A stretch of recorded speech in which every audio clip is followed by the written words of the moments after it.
बदला, खून का बदला। मैंने सुना नाटक देखते वक्त मुजरिम के दिल पर किसी दृश्य की कला चातुरी का ऐसा असर हुआ कि वो चिल्लाकर अपने जुल्म का इकबाल कर बैठा। हत्या तो बोलेगी, सर चढ़कर बोलेगी, भले उसके मुंह में जबान ना हो।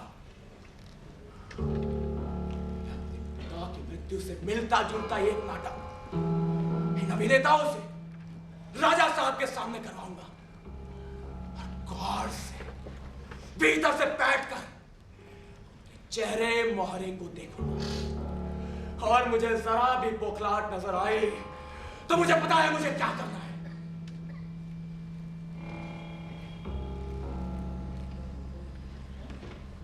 जो प्रेत मैंने देखा वो कोई शैतान भी तो हो सकता है, क्योंकि शैतान जो चाहे वो रूप कर सकता है। इसीलिए मुझे और पक्के सबूत की जरूरत है जो कि नाटक के दौरान ही मिलेगी। वही मैं राजा साहब के दिल का चोर पकड़ूंगा।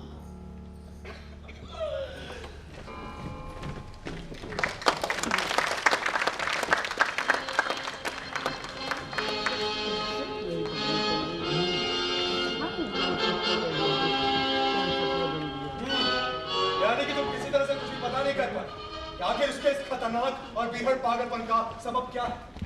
क्यों उसने ये गड़बड़ी फैलाकर अपनी अच्छी भली अमन चैन की जिंदगी को अजीरन कर रखा है? वो ये तो मानते हैं कि उनकी तबीयत कुछ बहकी सी रहती है, मगर क्यों ये बात तो किसी तरह नहीं बतलाता। और न उनका रवैया इस सब पूछताछ में अपनी तरफ से कोई सहयोग देने का था, बल्कि सच तो ये है कि जब हम अपनी सच्ची हालत बताने के लिए उन्हें घेरते हैं तो वो पागलपन का बहाना बनाकर कन्नी काट लेते हैं।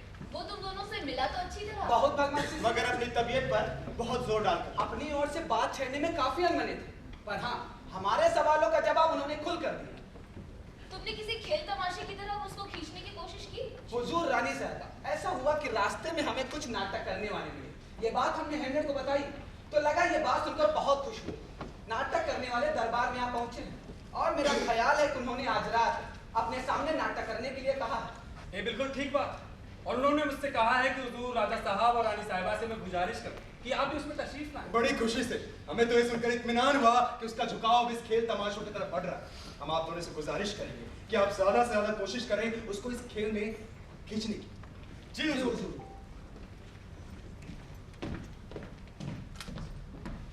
कच्चू, अब आप भी यहाँ से जाएं, क्योंकि हमने हेमलेट को चोरी से यहाँ बुलाया है ताकि ओफिलिया से उसका सामना हो सके। जैसी आपकी मर्जी।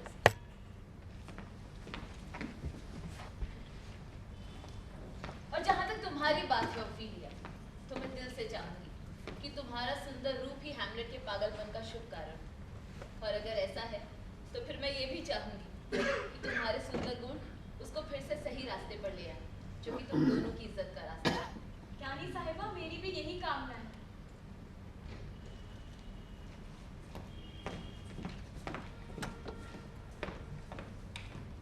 तो बेटी ओफिलिया, लो ये किताब पढ़ो, इससे तुम्हारा एकांत सार्थक दिखाई देगा। लो हुजूर, मुझे उसकी आहट मिल रही है, आइए हमें अच्छे जाके।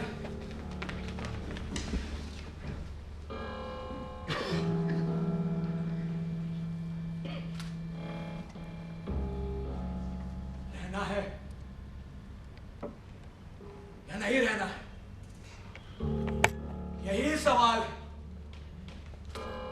अच्छा क्या है जालिम तकदीर के तीरों की चोट को बनीमत सहना,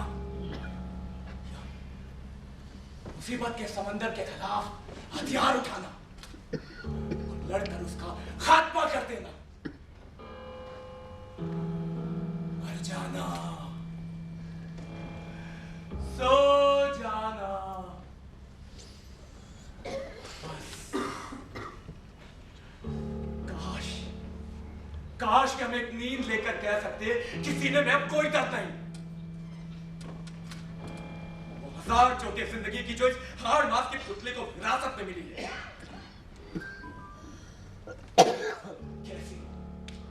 कैसी मनचाही परिणति होती है ये। मर जाना, सो जाना,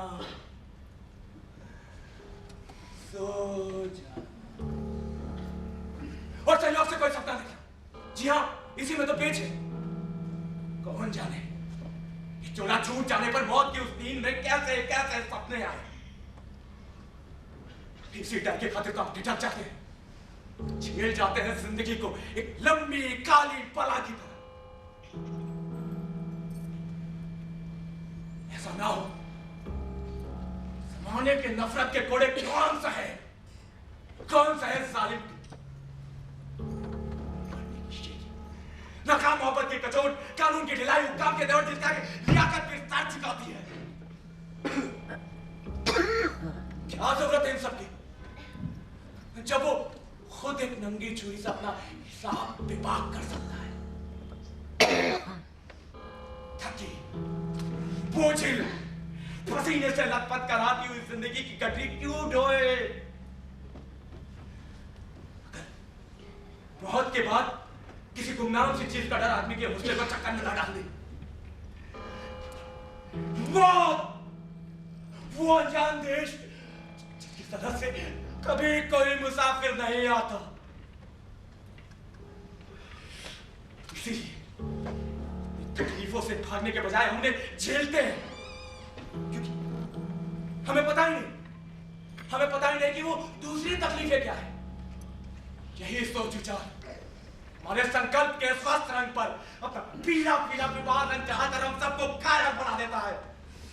बड़े बड़े काम इन्हीं रेगिस्तानों में रहकर कुछ इस तरह भटक जाते हैं कि अपने कर्म के संज्ञा खो देते हैं।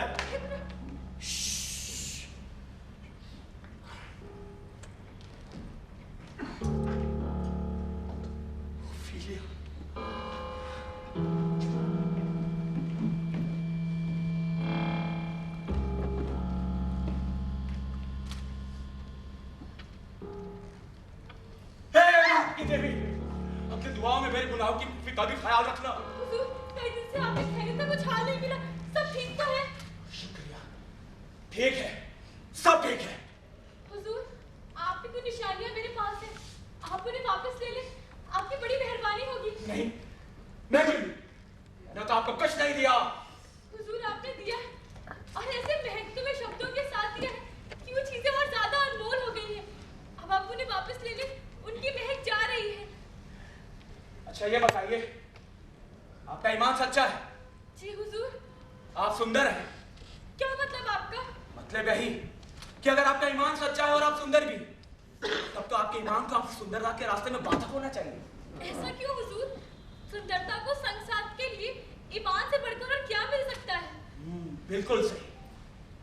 सुंदरता की ताकत एक पल में ईमान की ताकत का काया पलट करके फिर रंडी का दलाल बना देगी, जबकि ईमान की ताकत सुंदरता का कुछ भी बन बिगाड़ नहीं सकती। ये बातें सुनने में बड़ी अटपटी सी लगती थी, पर अब वक्त भी इसका प्रमाण दे रहा है। ओफिलिया, मुझे कभी तुमसे प्यार था। मुझे भी इसी का यकीन था। आपको यकीन नहीं करना चाहिए था, क्योंकि शराफत के कितनी भी कल में लगा लो, पुराने खानदान की बुबास थोड़ी ही जाती है। मुझे आपसे कोई प्यार नहीं था। धोखा हुआ मुझे। धोखा? आश्रम के रास्ते चली जाओ, पापियों की नस्ल बढ़ाकर क्या करोगे? देखो, मुझे देखो, मैं भी खासा ईमानदार हूं, तो अपने अंदर ऐसी ढेरों कमियां गिना सकता हूं कि अच्छा था मेरी मां ने मुझे जला ही ना होता। तुम्हारे पिता कहाँ हैं? घर पर।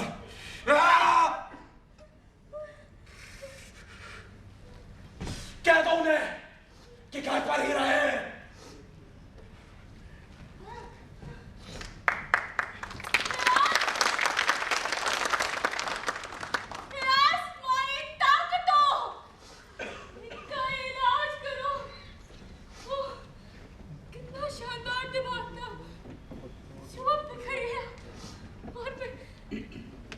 कब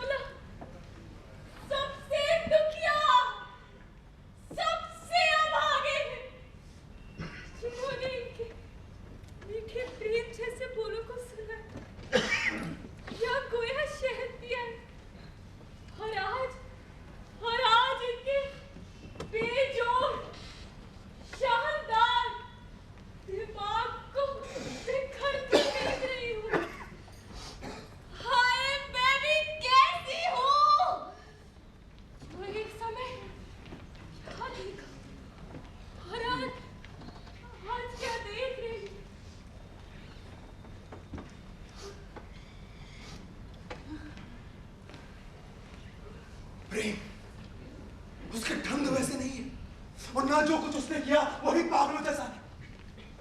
भले ही कुछ उखड़ा उखड़ा सा है, उसके मन में कुछ है जिसे उसकी ये गहरी चिंता अंडे की तरह से रही। मुझे भरपूर अंदेशा है उसमें से कोई ना कोई चीज फूटेगी जरूर। हमने निर्णय लिया है, उसको फौरन इंग्लैंड भेजा जाए। तुम्हारा क्या ख्याल है? अच्छा रहेगा, लेकिन मेरा तो अब भी यही ख्याल है कि उसकी उदासी का मूल कारण उसका सफल प्रेम है ना ओफिलिया? शहजादे हैमलेट ने तुमसे जो कुछ भी कहा हमको बतलाने की जरूरत नहीं, हमने सब सुन लिया।